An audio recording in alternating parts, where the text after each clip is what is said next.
ভোটের আগে মোদির মুখে বারবার সবকা সাথ সবকা বিকাশ। 21-এর পর 24-এও বাংলায় ভরাডুবি পদ্মের।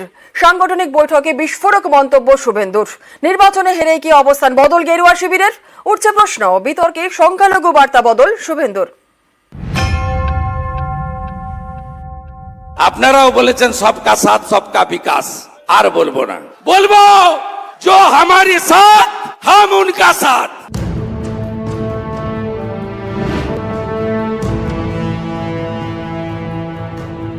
এটা প্রমাণ হলো যে ভারতীয় জনতা পার্টি শুধু তাদের সাথে থাকবে যারা বিজেপিকে ভোট দেবে, বাকিদের সাথে থাকবে না।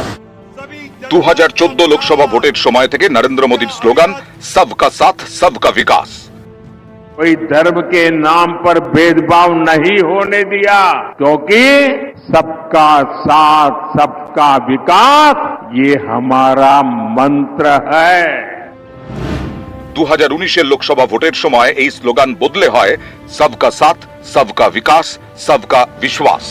মোদীর এই স্লোগানকে সামনে রেখে সংখ্যালঘুদের বার্তা দিয়েছে বিজেপি, কিন্তু এ রাজ্যে তাতে কোনো লাভ হয়নি। 21-এর পর 24-এও বাংলায় ভরাডুবি হয়েছে বিজেপির। এই পরিস্থিতিতে বুধবার কলকাতায় বিজেপির বর্ধিত রাজ্য কমিটির বৈঠকে বিস্ফোরক মন্তব্য করেন শুভেন্দু অধিকারী। আমিও বলেছি রাষ্ট্রবাদী মুসলিম, আপনারাও বলেছেন সবকা সাথ সবকা বিকাশ, আর বলবো না, বলবো जो हमारे साथ हम उनका साथ। सबका साथ सबका विकास बंद करो, नो नीड সংখ্যালঘু মোর্চা। এতেই অনেকের প্রশ্ন, 24-এর ভোটে ভরাডুবি হওয়ার কারণেই কি সুর বদল বঙ্গ বিজেপির? এবার থেকে কি আরো বেশি করে মেরুকরণে শান? বিজেপি সাম্প্রদায়িক দল উগ্র হিন্দুত্বের বিকৃত বিপণন করে। বিজেপি শুধু উগ্র হিন্দুত্বের কথা বলে মানুষকে বিভ্রান্ত করে। শুভেন্দুর মন্তব্যের দায় নিতে নারাজ রাজ্য বিজেপি। আমাদের চিফ স্পোক্সপারসনের আমাদের অবস্থান ক্লিয়ার করেছেন যে আমরা আমাদের সরকারের ঘোষিত নীতি সবার সাথ সবার বিকাশ সবার বিশ্বাস, তাতে আমরা বিশ্বাস করি। ভারতীয় জনতা পার্টি কাস্ট, ক্রিড, রিলিজিয়ান এর বেসিসে কোনো ধরনের ডিসক্রিমিনেশনে বিশ্বাস করে না। মোদীর মন্ত্র सबका साथ सबका विकास। শুভেন্দু বললেন जो हमारे साथ हम उनके साथ। তাহলে কি বিজেপির ভেতরে দুরকম সুর? এ নিয়ে পদ্ম শিবিরেই প্রশ্ন উঠে গেছে। কারো মনের কথা সে বলে, সেটা পার্টির পুরো সিদ্ধান্ত হয় না, এটা কেন্দ্রীয় একটা চিন্তা। সেই চিন্তার যদি কোনো পরিবর্তন করতে হয় তো কেন্দ্রীয় পার্টি সেই চিন্তার পরিবর্তন করবে। তো এটা তো সরাসরি প্রধানমন্ত্রী নরেন্দ্র মোদী, বিজেপি সরকার বা বিজেপি দলের স্লোগানের বিরোধিতা। এই স্লোগান চলবে না, বন্ধ করো। নরেন্দ্র মোদীকে তার দলের মধ্যে থেকে শুনতে হচ্ছে তার স্লোগান চলবে না। Out of frustration, out of depression, Bengal BJP Narendra মোদীর স্লোগানের খিল্লি ওড়াচ্ছে। মন্তব্য ঘিরে বিতর্ক তৈরি হচ্ছে, এটা বুঝতে পেরে ফের আসরে নামতে হয় শুভেন্দুকে। নিজের বক্তব্যের ব্যাখ্যা দেন। 100 জন মুসলিমের মধ্যে 91 জন 2021-এ ভোট দিয়েছিলেন মমতা ব্যানার্জিকে। এবারে 95% মুসলিম ভোট দিয়েছে। সেই কারণে আমি রাজনৈতিক আবার অ্যাঙ্গেল থেকে বলেছি, এর সঙ্গে প্রিয় প্রধানমন্ত্রীর সবকা সাথ সবকা বিকাশ সবকা বিশ্বাস সবকা প্রয়াস এই স্লোগানের কোনো সম্পর্ক নেই। এর সঙ্গে প্রধানমন্ত্রীর স্লোগানকে দয়া করে মেলাবেন না। এটা বকুনি খাওয়ার পর ভাব সম্প্রসারণ, যা বলার বলা হয়ে গেছে। কোন মুডে বলেছেন, কিভাবে বলেছেন, কি শরীরী ভাষায় বলেছেন, কি মুখের ভাষায় বলেছেন। নিউজ 18 বাংলা। পুলিশের জালে কুলতলি সাদ্দাম সর্দার। মূর্তি প্রতারণা চাই এই সাদ্দাম। কুলতলির ঝুপড়ি ঝাড়া থেকে গ্রেপ্তার করা হয় সাদ্দামকে। সিপিআইএম নেতার ভেড়ির আলাঘর থেকে ধৃত সাদ্দাম। গ্রেপ্তার সিপিআইএম নেতা মান্নান খানও। সোমবারই সাদ্দামকে ধরতে গেলে পুলিশকে লক্ষ্য করে গুলি চালানোর অভিযোগ ওঠে। ঘটনার পর থেকেই গা ঢাকা দিয়েছিল সাদ্দাম সর্দার, আর শেষ রক্ষা হলো না। গতকাল গভীর রাতে 1:15 নাগাদ সাদ্দামকে গ্রেপ্তার করে পুলিশ। আমাদের সঙ্গে রয়েছেন আমাদের প্রতিনিধি অর্পণ। পুলিশের জালে কুলতলি সাদ্দাম সর্দার। আরো একবার আপনাদের জানিয়ে রাখি, মূর্তি প্রতারণা চাই সাদ্দাম। কুলতলির ঝুপড়ি ঝাড়া থেকে গ্রেপ্তার করা হলো সাদ্দামকে। সিপিআইএম নেতার ভেড়ির আলাঘর থেকে ধৃত সাদ্দাম। গ্রেপ্তার সিপিআইএম নেতা মান্নান খানও। সোমবারই সাদ্দামকে ধরতে গেলে পুলিশকে লক্ষ্য করে গুলি চালানোর অভিযোগ ওঠে। শেষ রক্ষা আর হলো না, গতকাল রাতেই সাদ্দামকে গ্রেফতার করলো পুলিশ। আমরা কিছুক্ষণ আগে আপনাদের দেখিয়েছিলাম যে সাদ্দামকে গ্রেফতার করেছে পুলিশ। পুলিশের বিশেষ টিম তারা পৌঁছে যায়, গভীর রাতে তারা সাদ্দামকে গ্রেফতার করে। সাদ্দামের একটি আলাঘর থেকে, সাদ্দামকে ভেরির আলাঘর থেকে, সিপিআইএম নেতার ভেরির আলাঘর থেকে ধৃত এই সাদ্দাম। মূর্তি প্রতারণা চাই এই সাদ্দাম, তার বিরুদ্ধে একাধিক অভিযোগ রয়েছে এই কিংপিং সাদ্দামের বিরুদ্ধে। অবশেষে কুলতুলির ঝুপড়িঝাড়া থেকে গ্রেফতার করা হলো এই সাদ্দামকে। একটু জেনে নেব সাদ্দামের বিরুদ্ধে ঠিক কি কি অভিযোগ উঠেছিল। আমাদের সঙ্গে রয়েছেন আমাদের প্রতিনিধি অর্পণ, চলে যাব অর্পণের কাছে। অর্পণ, একটু জানতে চাইবো, অবশেষে কিংপিং সাদ্দামকে গ্রেফতার করলো পুলিশ। প্রথমে জানতে চাইবো যে সাদ্দামের বিরুদ্ধে ঠিক কি কি অভিযোগ আনা হয়েছে, কি কি জানা যাচ্ছে? দেখো, সাদ্দামের বিরুদ্ধে প্রতারণার মামলা রয়েছে, সাদ্দামের বিরুদ্ধে খুনের মামলা রয়েছে, 2019 সালে তার বিরুদ্ধে খুনের মামলা রয়েছে এবং একাধিক প্রতারণার মামলা রয়েছে। এই যে আলাঘর, এই আলাঘর থেকে রাত্রি 1:15 নাগাদ গ্রেপ্তার করা হয় সাদ্দামকে এবং তার সঙ্গে সিপিএম নেতার সরাসরি যোগ রয়েছে এমনটা মনে করছে পুলিশ। এবং স্থানীয় যারা এই এলাকায় মাছ কাঁকড়া ধরে খান তাদের মধ্যে অনেকেই এই এলাকায় বাইরের লোকজনকে আসতে তারা দেখেছেন বলছেন। এইখানে বাইরের লোকজন আসে? গত বছর এসেছিল, এবছর আসেন। সাদ্দামকে চিনতেন? না। সাদ্দাম এখান থেকে, এই আলাঘর কার? ওই মান্নান। মান্নানকে? মান্নান এই ফিশারি মাল ডেকে নিয়েছে এই ফিশারিটা। আচ্ছা, এই মান্নানদার কাছে অন্যান্য লোকজন আসতেন? আগে আসতো, এখন আর আসেন, বছর খানেক আর আসেন। আচ্ছা, মানে এইসব এলাকায় কি দুষ্কৃতি কাজকর্ম হয়? আমি বলতে পারছি। আপনারা তো এখানে মাছ কাঁকড়া ধরেন? হ্যাঁ, ওই গণের টাইমে ধরি, আবার চলে যাই, ভাটা পড়লে চলে যায়। অপরিচিত লোকজন কি দেখেছেন? গত বছর এসেছিল 2-1 জন, এবছর আর দেখিনি।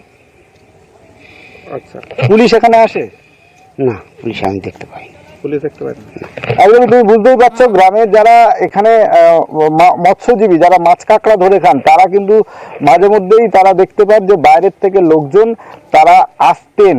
কিন্তু এই যে মান্নান খান, যার বিরুদ্ধে এখনো পর্যন্ত পুলিশ মনে করছে এই সাদ্দামকে সে আশ্রয় দিয়েছিল এবং সে আশ্রয় শুধু নয়, তার এখানে থাকার ব্যবস্থা, সেই থাকবে কিভাবে, তার জন্য খাবারের ব্যবস্থা সব কিছুই মান্নান করেছিল। এবং এই এলাকা বেছে নেওয়ার একটাই কারণ তুমি বুঝতেই পারছো, ডান দিকে ফাঁকা জলা জমি এবং বাঁ দিকে রয়েছে ঠাকুরার নদী। ঠাকুরার নদী পার হলেই সুন্দরবনের গভীর জঙ্গলে তারা প্রবেশ করতে পারবে এবং এই ঘন জঙ্গল থেকে কোনো এক ব্যক্তিকে খুঁজে বার করা পুলিশের পক্ষে কিন্তু যথেষ্টই কষ্টসাধ্য। আর সেই কারণেই বিভিন্ন সময় পুলিশ যেটা মনে করছেন, বিভিন্ন সময় এই দুষ্কৃতিমূলক কাজকর্ম করার পরেই তারা চলে আসতেন এই সব এলাকায়। অবশেষে পুলিশের একটা বড়সড় সাফল্য বলাই যেতে পারে, কারণ এই এলাকা থেকে কোনো ব্যক্তিকে গ্রেপ্তার করা কিন্তু যথেষ্ট কষ্টসাধ্য। কারণ যেটা বললাম যে যেদিকেই পুলিশের একটু ফাঁক দেখলেই কিন্তু সেই দিক থেকে আসামি সহজেই তারা পালিয়ে যেতে পারবেন। বিলিয়ে এই জঙ্গলের মধ্যে তারা যেখানেও গা ঢাকা দিতে পারবেন। এই জায়গা থেকে অর্পণ জানতে চাইবো যে এই যে আলাঘর থেকে পুলিশ গ্রেফতার করলো সাদ্দামকে, এতদিন ধরে সাদ্দাম গা ঢাকা দিয়েছিল, একটু জানতে চাইবো যে এর আগে কি অন্য কোনো আলাঘরে ছিল এবং অবশেষে এই আলাঘরে সেই গা ঢাকা দিল সাদ্দাম, সেই বিষয়ে পুলিশ সূত্রে আর কিছু জানতে পারছো?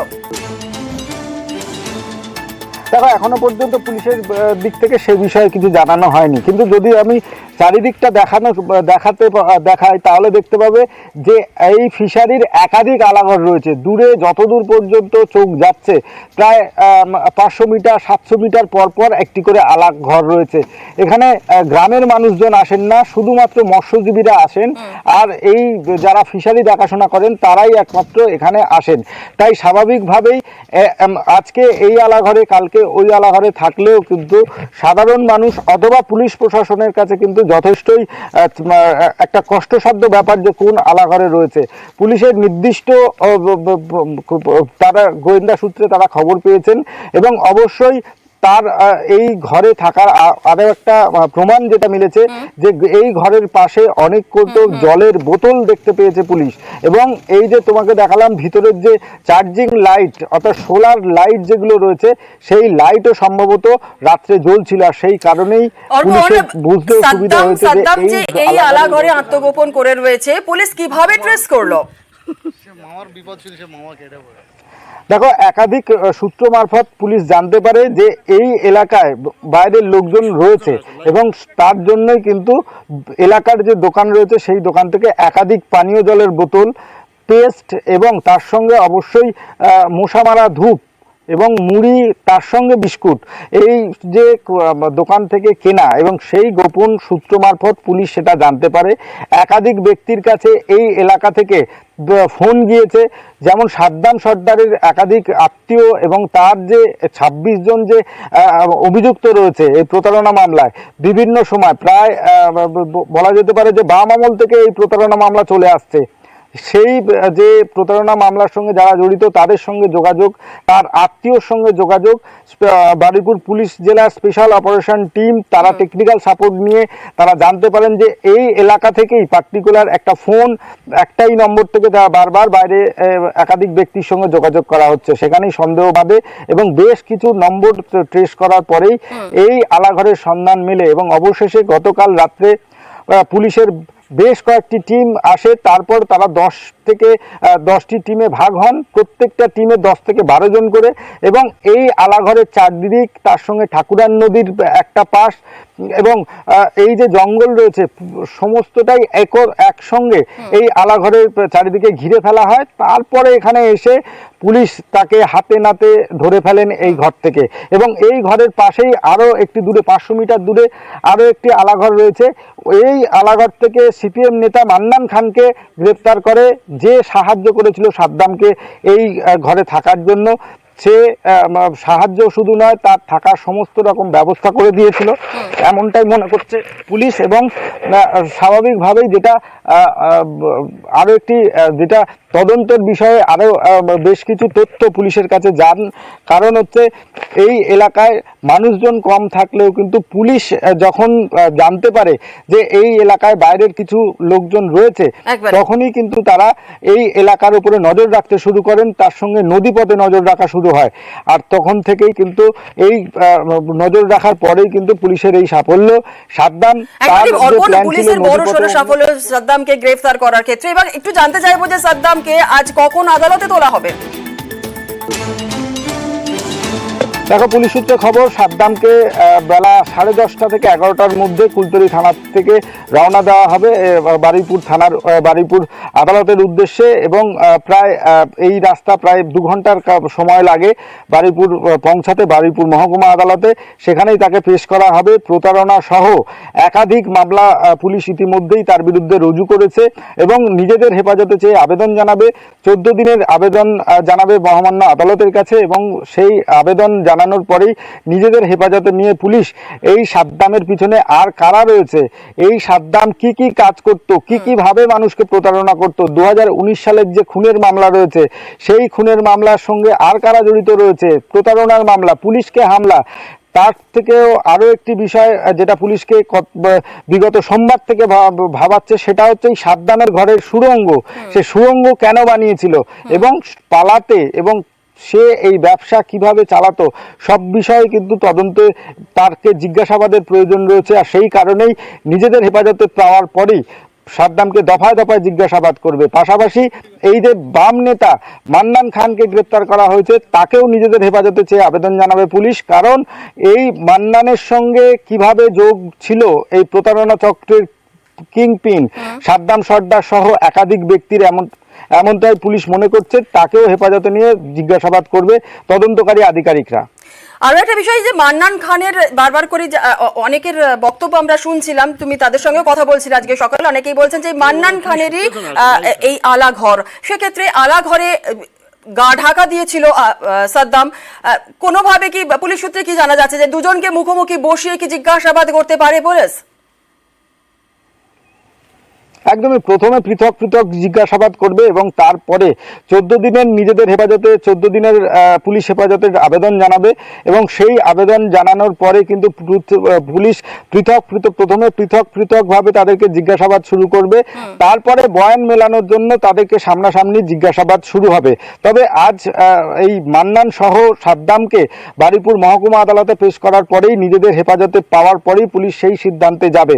অবশ্যই বেশ কয়েকটি গুরুত্বপূর্ণ বিষয়, এক যে এই রাজ্য জুড়ে টোটাল যে প্রতারণা চক্র, দ্বিতীয় খুনের বিষয়, তৃতীয় এই আগ্নেয়াস্ত্র তাদের কাছে ছিল, পুলিশকে লক্ষ্য করে গুলি চালানো, সেই আগ্নেয়াস্ত্র কোথা থেকে পেল, সোনার দেওয়ার নাম করে যে সোনাগুলো তাদেরকে যখন বিভিন্ন ব্যক্তি আসতেন তাদের যে সোনার টুকরো দেওয়া হতো সেই টুকরো কোথা থেকে তারা জোগাড় করত, আর বাড়ির যে নকশা তার মধ্যে এই যে সুড়ঙ্গ তৈরি করা হয়েছিল এবং তার বাড়ির খাটের নিচের যে সুড়ঙ্গ, তার সেখানে একটা অ্যান্টিক চেম্বার তৈরি করা হয়েছিল, তার কারণ এবং এই চক্রের সঙ্গে কারা কারা রয়েছে, যারা সরাসরি যুক্ত রয়েছে এবং যারা এর পিছন থেকে সাপোর্ট করে, সমস্ত বিষয়ে তদন্তের দরকার রয়েছে, তাকে জিজ্ঞাসাবাদের দরকার রয়েছে।